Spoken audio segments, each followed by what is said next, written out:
Und Katja Losch ist bei mir im Studio. Katja, wir haben es ja eben gerade schon gehört. Da versucht man sich offenbar mit einfachsten Mitteln Zugang zu verschaffen. Die Flughäfen sagen ja immer, die Sicherheitsvorkehrungen, die entsprechen den gesetzlichen Vorgaben. Aber sind die da nicht viel zu lasch? Ja, so sieht das momentan auf jeden Fall für viele aus. Und Ärger und Unverständnis sind natürlich riesig, ist ja klar. Du hast es gesagt, in der Warteschlange statt über den Wolken. Schauen wir uns das mal genauer an. Und zwar schauen wir als erstes mal auf das Luftsicherheitsgesetz, was da eigentlich drin steht. Unter Paragraph 8 ist das nämlich geregelt für die Flugplatzbetreiber und eben die entsprechenden Sicherheitsmaßnahmen. Das heißt, der Betreiber eines Flugplatzes ist zum Schutz des Flughafenbetriebs vor Angriffen auf die Sicherheit verpflichtet, die Bereiche der Luftseite gegen unberechtigten Zugang zu sichern. Luftseite meint hier alles, was Start- und Rollbahn zum Beispiel angeht. Was die Terminals angeht, das wird dann die Landseite genannt. Klingt eigentlich ziemlich klar. Also Sie müssen auch vor unberechtigtem Eindringen schützen. Das ganz genaue, die Details sind dann allerdings noch mal geregelt von der EU, von der EASA. Das ist die Agentur der EU eben für die Flugsicherheit. Und da geht es dann wirklich auch um Dinge bis zur Höhe des Zauns.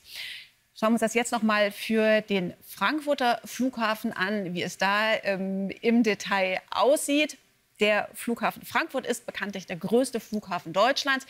Wenn man nach Passagierzahlen geht, der viertgrößte Europas in etwa. Und betroffen waren dieses Mal von den Protesten die Startbahn West und dann außerdem noch die Centerbahn 25C und die Südbahn 25L. Also überall dort konnten sich die Klimaprotestler festkleben. Der Flughafen insgesamt hat eine Fläche von 24 Quadratkilometer. Das ist auch ein eigener Stadtteil von Frankfurt. Darum sind 30 Kilometer Zaun, Maschendrahtzaun und eben auch NATO-Draht. Das hat man ja auf den Bildern auch ganz gut gesehen. Der ist allerdings zusätzlich geschützt durch Sensoren. Das heißt, sobald jemand diesen Zaun durchschneidet, gibt es auch Alarm. Es wird auch unregelmäßig natürlich Streife gefahren von dann entweder Bundes- oder Landespolizei, die den Zaun zusätzlich kontrollieren. Es gibt Kameras natürlich überall auf dem Flughafengelände, die auch den Zaun im Blick haben. Und das ist fast das Wichtigste, es gibt eine entsprechende Alarmkette. Das heißt, sobald etwas festgestellt wird, irgendwas am Zaun, wird die in Gang gesetzt. Das wird dann überprüft durch die Kameras, durch die Streife, ob sich vielleicht auch nur ein Tier dazu schaffen macht oder ob jemand eingedrungen ist.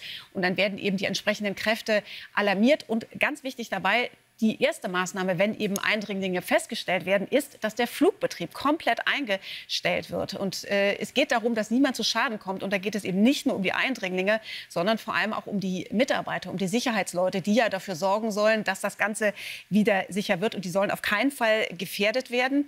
Und das hat in diesem Fall eigentlich auch relativ gut geklappt, denn um kurz nach 5 sind die Klimaprotestler eingedrungen und innerhalb von Minuten wurde das eben auch festgestellt, der Flugbetrieb entsprechend eingestellt bzw. gar nicht gestartet und die entsprechende Alarmkette in Gang gesetzt. Um 7:02 Uhr war die erste Landebahn, Start- und Landebahn wieder frei und um 7:50 Uhr dann alle. Das heißt, da konnte der Flugbetrieb weitergehen.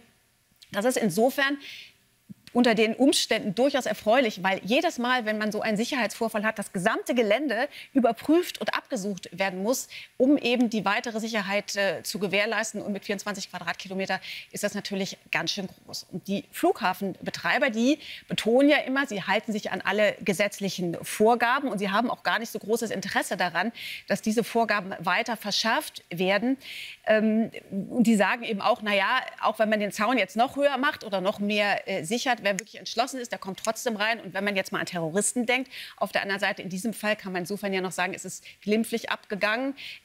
Aber was ist mit Menschen, die es wirklich darauf anlegen, andere Leute möglicherweise sogar umzubringen?